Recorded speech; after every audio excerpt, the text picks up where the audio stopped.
இன்னைக்கு 1/9/2025 எப்படி இருக்குன்னு மார்க் பார்த்தீங்கன்னா 2-3 நாளைக்கு முன்னாலே சொன்ன மாதிரி இன்னைக்கு அப்பில் இருக்கும் அப்படின்னு பார்த்தீங்கன்னா அப்பில் வந்துருச்சு.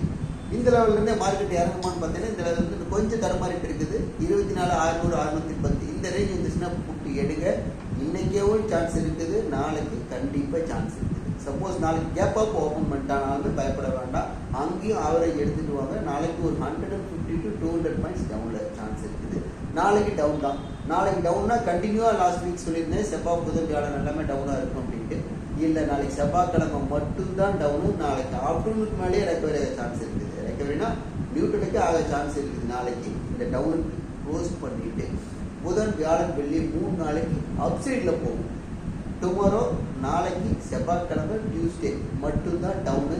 புதன் வியாழன் வெள்ளி அடுத்த 3 நாளைக்கு அப்சைடில் இருக்குது. மார்க்கெட் திரும்பிடும் நாளை முடிச்சுட்டு பேனிக் பண்ணிட்டு.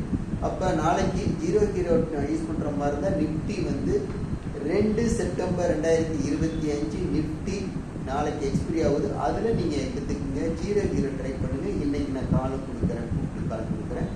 நாளைக்கு யூஸ் பண்ணிக்கலாம்.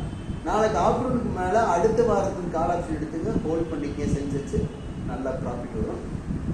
ப்ராஃபிட்